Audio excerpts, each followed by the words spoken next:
নেতা কর্মী ছাত্রলীগকে শুধুমাত্র নিষিদ্ধ করে একটি দায় সারা ঘুষের একটি কাজ করে মনে করছে ছাত্রলীগকে এই ফ্যাসিস্টদের অন্যতম সহযোগী ছাত্রলীগকে অপহরণ ঢাকা পড়ে যাবে।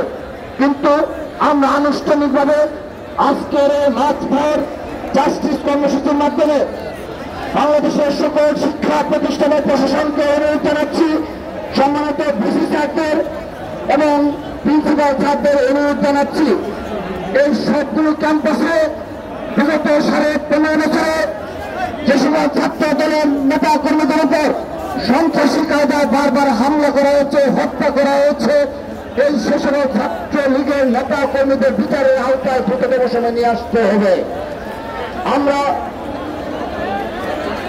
আমরা আজকের এই মার্চ ফর জাস্টিস থেকে আমরা প্রতিটি শিক্ষা প্রতিষ্ঠানের যারা দায়িত্ব রয়েছে তাদের নিকট আনুষ্ঠানিকভাবে দাবি জানাচ্ছি, ঢাকা বিশ্ববিদ্যালয়, জাহাঙ্গীরনগর বিশ্ববিদ্যালয় সহ এই সকল শিক্ষা প্রতিষ্ঠানে আগস্টের পরবর্তী বাস্তবতায় ঠিক পরপরই যারা শিক্ষা প্রতিষ্ঠানগুলিতে সন্ত্রাসী কায়দায় হামলা করেছিল, সে সকল হামলায় যারা জড়িত ছাত্রলীগের সন্ত্রাসীদের নাম নিয়ে তারা একটি তদন্ত কমিটি গঠন করেছে। কিন্তু আজকে প্রায় 5.5 মাস অতিবাহিত হয়েছে, আমরা ঢাকা বিশ্ববিদ্যালয়ের কোনো তদন্ত প্রতিবেদন পাইনি, আমরা জাহাঙ্গীরনগর বিশ্ববিদ্যালয়ের কোনো তদন্ত প্রতিবেদন পাইনি, আমরা বাংলাদেশের একটি শিক্ষা প্রতিষ্ঠানের কোনো তদন্ত রিপোর্ট আলোর মুখ দেখিনি। আমরা এই 5.5 মাস অপেক্ষা করেছি, আমরা তাদেরকে সহযোগিতা করেছি। কিন্তু আজকের এই মার্চ ফর জাস্টিস থেকে বলতে চাই, আপনারা অনতিবিলম্বে ছাত্রলীগের সম্পর্কে প্রতিবেদন প্রকাশ করবেন, তদন্ত প্রতিবেদন প্রকাশ করতে হবে এবং যারা জড়িত তাদের ছাত্রত্ব বাতিল সহ আইনানুগ ব্যবস্থা গ্রহণ করতে হবে।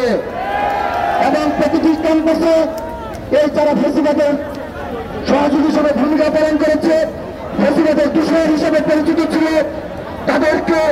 তাদের সম্পর্কে আপনাদের সুস্পষ্টভাবে তদন্ত প্রতিবেদনে উল্লেখ থাকতে হবে এবং সেই অনুযায়ী আপনাদের ব্যবস্থা গ্রহণ করতে হবে। আমরা আজকে কোন আলটিমেটাম দিচ্ছি না, আমরা শুধুমাত্র আপনাদের দ্রুততম সময়ে এই বিচার প্রক্রিয়া শুরু করার জন্য অনুরোধ জানাচ্ছি।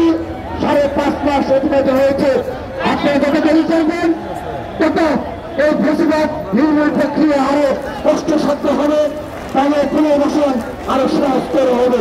সেজন্য আপনারা সেই ইতিহাসের কাজের থেকে নিজেকে রক্ষা করতে হলে ছাত্রলীগকে এবং ফেসিবাদের দূষণদেরকে আইনের আওতায় নিয়ে আসার জন্য উদ্যোগ গ্রহণ করবেন। উপস্থিতি আমরা দেখেছি সর্বশেষ 3 আগস্ট আন্দোলনে আমরা যে ছাত্র জনতা যে ঐক্য গড়ে উঠেছিল, সেখানে সকল ছাত্র সংগঠনগুলো একেবারে ঐক্যবদ্ধভাবে 3 আগস্টে লড়াই করেছে, সংগ্রাম করেছে এবং সেখানে আমি স্পষ্টভাবে বলছি, বৈষম্য বিরোধী ছাত্র আন্দোলন একটি কমিটি ছিল এবং তাদের নেতৃত্বেই বাংলাদেশের সকল ছাত্র সংগঠন এক এবং ঐক্যবদ্ধভাবে রাজপথে বিগত 15.5 বছরের ন্যায় ভূমিকা পালন করেছে। কিন্তু সর্বশেষ সময়গুলোতে আমরা লক্ষ্য করছি এই ঐক্যকে বিনষ্ট করার জন্য, শুধুমাত্র তাদের ক্ষমতা পাকাভুক্ত করার জন্য এবং কোন ষড়যন্ত্রের অংশ হিসাবে কেউ না কেউ ঐক্যকে বিনষ্ট করছে। ছাত্রদল স্পষ্টভাবে বলতে চাই, আমরা এখনো বাংলাদেশের সকল ছাত্র সংগঠন এক এবং ঐক্যবদ্ধ রয়েছি। ফেসিবাদের বিরুদ্ধে আমরা এক এবং ঐক্যবদ্ধ রয়েছি। বাংলাদেশের স্বাধীনতা সার্বভৌমত্ব রক্ষায় আমরা বাংলাদেশের সকল ছাত্র সংগঠন এক এবং ঐক্যবদ্ধ রয়েছি। কিন্তু যারা এই জুলাই আগস্টের আন্দোলনকে কুক্ষিগত করতে চায়, যারা এই কুক্ষিবৃত্ত দাবি করতে চায়, তারা যেন এই পক্ষকে বিনষ্ট করতে না পারে, সেজন্য তারা যেন দায়িত্বশীল ভূমিকা পালন করে। আমরা আজকের এই মার্চ ফর জাস্টিস থেকে অনুরোধ জানাচ্ছি, আমরা শান্তভাবে সংযমভাবে ধৈর্য সহকারে আমরা সবকিছু অবজারভেশন করছি।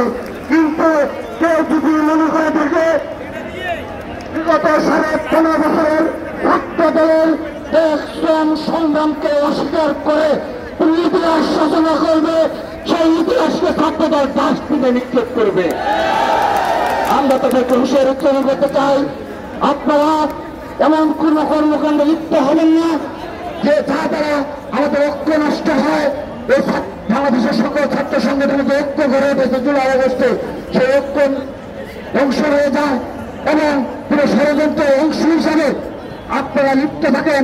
সে বিষয়টি যেন কোনো ছাত্র সমাজ পরিলক্ষিত না হয়, সে বিষয়ে আপনারা স্পষ্টভাবে আপনাদের অবস্থান ব্যক্ত করবেন এবং আগামীতে ফেসিলিটির বিরুদ্ধে আমরা কোনো ঐক্যবদ্ধভাবে বাংলাদেশের সকল ক্যাম্পাসে সহাবস্থান বজায় রেখে আমরা ছাত্র রাজনীতি অব্যাহত রাখবো, সেই প্রত্যাশা ব্যক্ত করছি।